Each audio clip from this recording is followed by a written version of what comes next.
kita ketemu dalam Alumni Talk Monarch Bali Singaraja. Kita bersama alumni, yakni ada Sylvester, ada Martawan, dan juga Ariel. Kita langsung tanya-tanya aja ya. Halo, apa kabar? Baik. Sehat ya, semuanya terlihat dari wajahnya semuanya cerah-cerah sekali. Nah, saat ini kalian sedang vacation atau memang off karena COVID-19 sih? Jadi sebenarnya kami masih punya kontrak beberapa bulan, cuman karena ada pandemi ini beberapa dari kami untuk sementara dipulangkan. Oke. Nah, tadi kita kan sudah sempat lihat videonya nih, terutama untuk Sylvester. Katanya sempat kuliah dan juga menjadi guru ya? Ya. Guru SMP. Nah, boleh tahu dong kenapa sih sampai memutuskan pindah ke terjun ke bidang pariwisata? jadi kembali lagi ke income ya, ke masalah pendapatan. Karena sebelumnya saya rasa dengan pendapatan saya sebagai guru honor,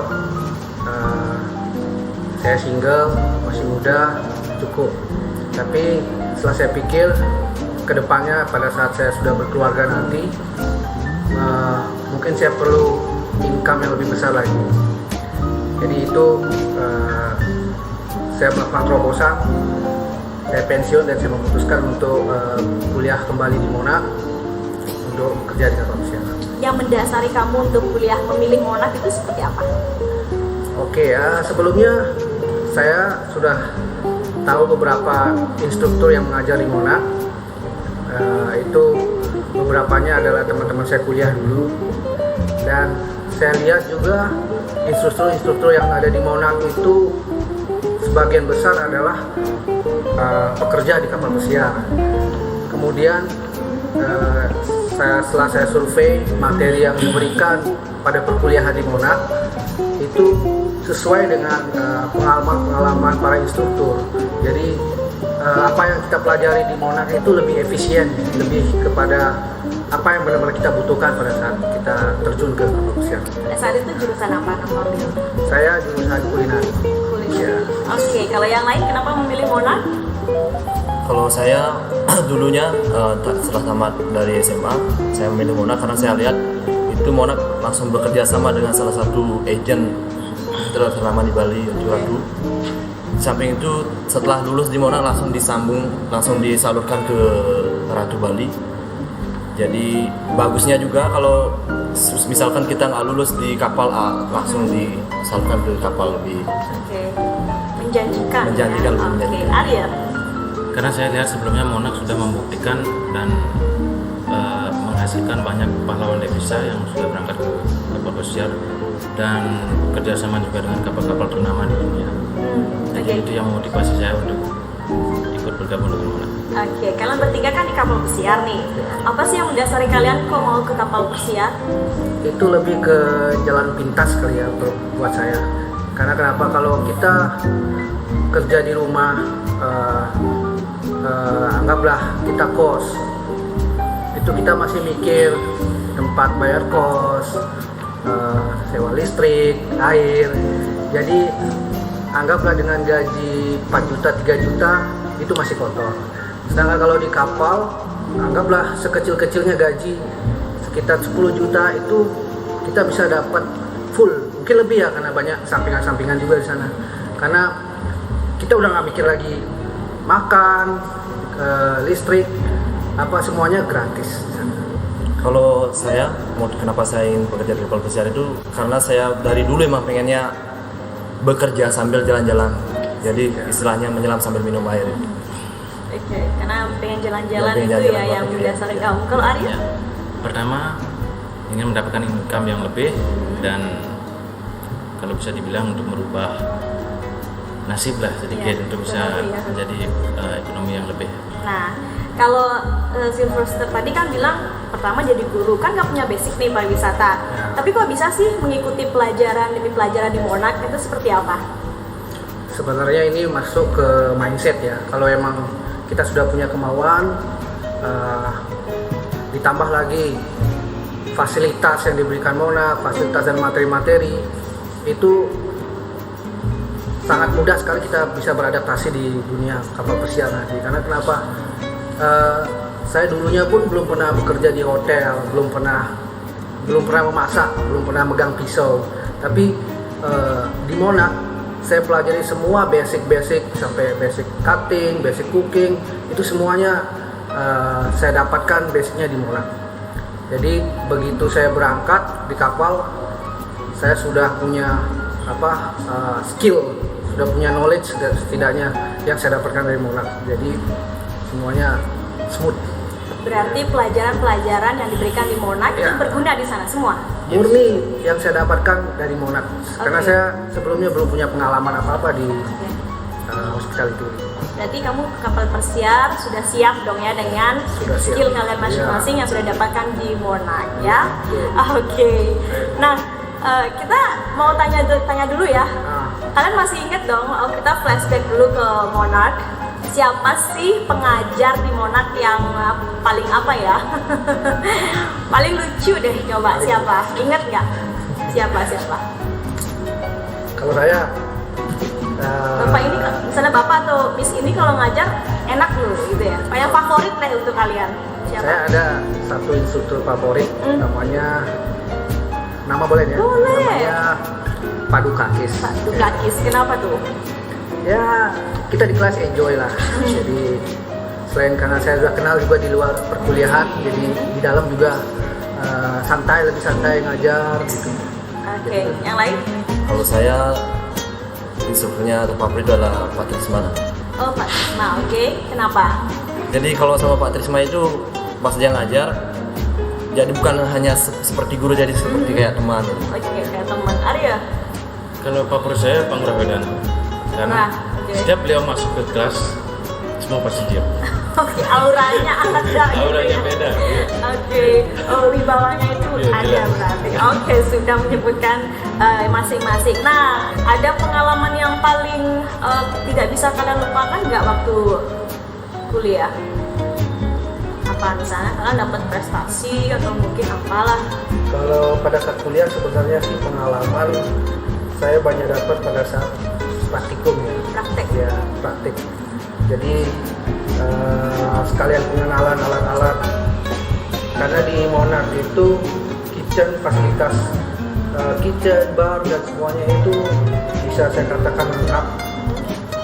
Itu hampir mirip dengan apa yang situasi yang ada di kapal. Jadi, begitu praktikum excited gitu, benar-benar kesan. Oke, apakah sama ya pada praktek ya? Kalau menurut saya sih setiap hari adalah pengalaman baru bagi saya. Karena setiap hari mereka kasih pembelajaran baru, terus pengalaman baru dan melatih mental dan kedisiplinan yang baik. Oke. Nah, kalau Sylvester tadi di cook ya. Kalau ini Matawan, Kalau sekarang kebetulan saya baru kemarin dapat promosi di housekeeping. housekeeping, Kuliah juga.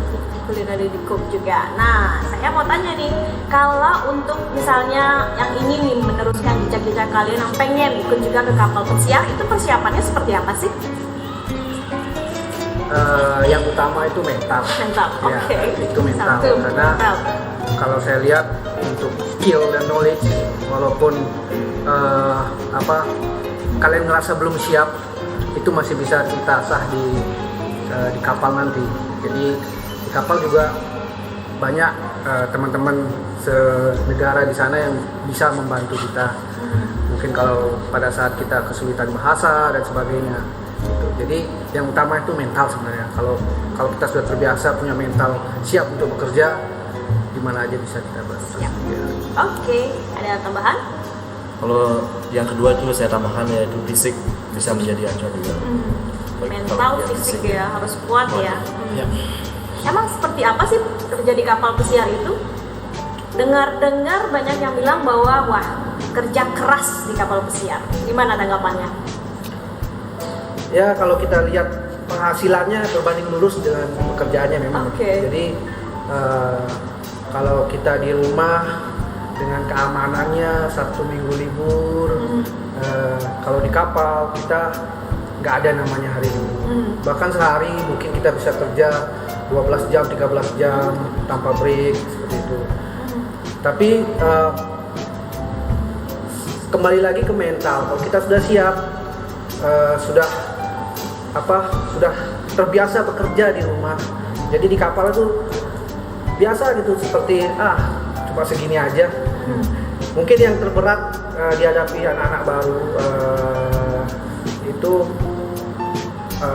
menghadapi atasan yang agak rewel, atau menghadapi belum siap kena marah dan terkendala bahasa, mungkin itu yang membuat dia susah. Jadi kalian semuanya ini sudah berangkat berapa lama sih di kapal pesiar? Saya 8 kontrak dari 2014. 2014 ketika tamat berarti langsung? Iya, Langsung. Ini? Saya baru kontrak ketiga sih. Ketiga. Aryo? Kalau saya baru 4 tahun. Baru 4 tahun ya? Ya. Oke. Nah, kalau ngomongin bekerja di kapal pesiar, nah hal-hal apa yang harus diperhatikan? Misalnya utamanya kan tadi katanya mental, fisik. Nah, kalau bahasa gimana? Ya itu important ya, benar-benar penting bahasa. Paling penting. Ya, jadi karena keseharian kita menggunakan bahasa Inggris di sana, dan nggak menutup kemungkinan pertama berangkat kita punya teman sekabin yang bukan orang negara kita, jadi kita paling tidak harus ngerti apa yang dibicarakan. Jadi semakin berani kita berbicara, kita akan mudah beradaptasi. Intinya semuanya skill, bahasa, dan knowledge itu disinilah tempatnya kita belajar untuk membiasakan diri. Ya. Berarti yang selama ini menjadi anak mama, bisa nggak sih kalau berangkat ke kapal pesiar? Pasti bisa kalau ada niat. Ya, balik Dirubah orang. dulu ya, dirubah dulu, berarti jangan manja dulu ya, harus tekadkan mental, tekadkan begini fisik juga, dan bulatkan tekad tentunya. Oke, sekarang saya mau tanya nih, kalian kan kalau nggak salah tadi udah nyebutin nih posisinya udah enak-enak banget lah ya, udah nyaman-nyaman banget nih. Nah itu gimana? Pastinya ada proses demi proses dong, nggak langsung oke, baru kapal pesiar oke langsung dipromosikan. Nah, seperti apa ya memangnya? Jelas. Jalannya, coba Arya dulu deh. Basicnya sih kita harus kerja keras, berpikir positif, dan lakukan apa yang seharusnya kita lakukan. Terus karena di kapal pesiar itu kita juga dididik seperti sekolah, tiap hari ada raportnya. Tiap hari kerja bagus akan dicatat. Karena ada apa namanya, kalau jelek dicatat juga, nanti dipertimbangkan setiap hari atau setiap minggu, setiap bulannya. Nanti yang kerjanya bagus pasti akan muncul di list untuk dipromosikan. Nanti pas ada hari kenaikan jabatan atau diperlukan posisi yang lebih tinggi, nanti itu yang bisa dipertimbangkan. Oke, dapat semacam kertas gitu berarti? Online sih. Oh, secara online, Ya. atasan aja yang mencatat Ya. ya. Oke, nanti kalau sudah dapat nilai baik, berarti ada kesempatan untuk Ya. dipromosikan. Seperti itu ya? Ya. Oke, nah saya mau nanya nih, ada pengalaman di kapal nggak, misalnya gini, aduh ternyata pelajaran yang dulu di kuliah bener ya dosennya ngomong seperti ini loh, ada nggak sih kalian pernah merasakan hal seperti itu? Jelas.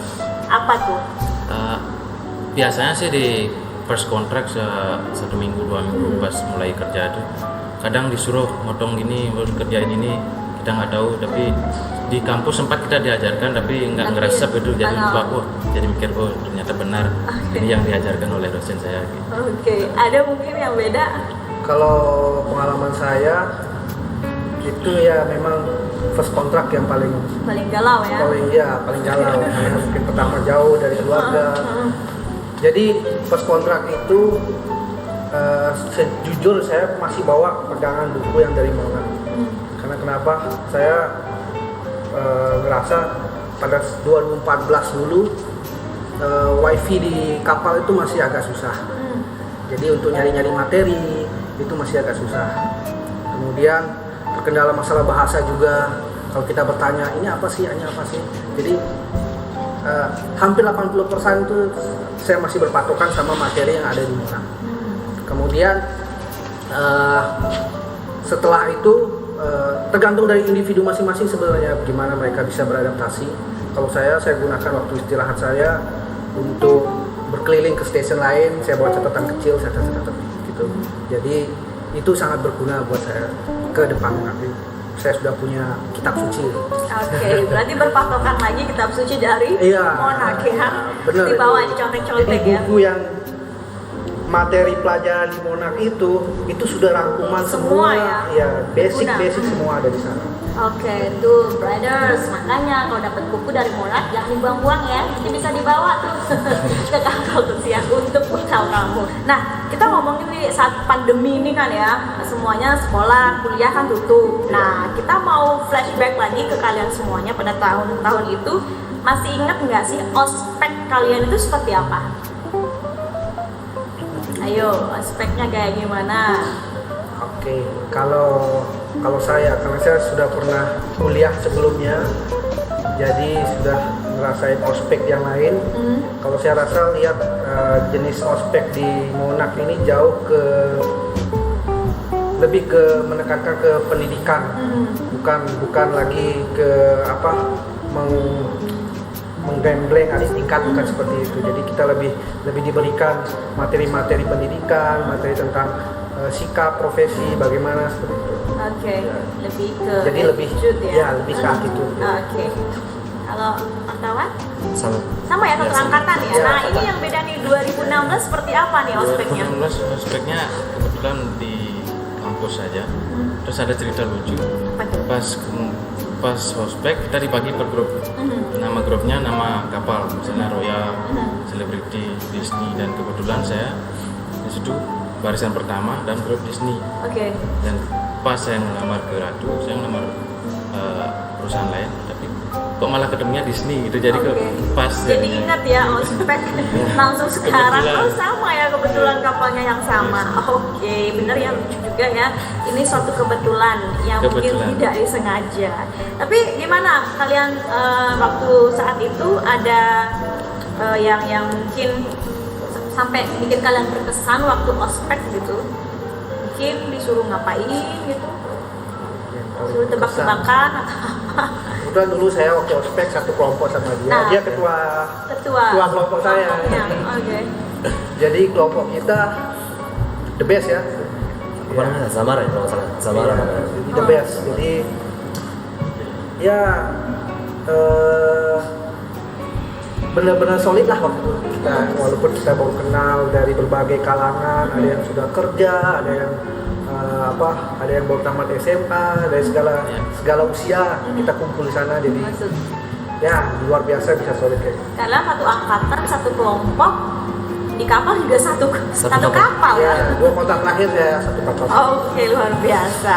Nah, kalau itu kan ospek, kalau belajar itu seperti apa dulu? Langsung dong ya, belum pandemi ini kan memang langsung. Iya, tatap seperti muka. biasa belajar tatap muka di kelas biasa. Jadi memang Monak punya masing-masing instruktur dengan jadwalnya itu sendiri, regular. Semua ya, Iya. belajar. Itu seperti apa? Setiap hari teori dulu atau gimana pembagian prakteknya? Kalau saya lihat sih itu seperti kebijakan masing-masing instruktur kali ya.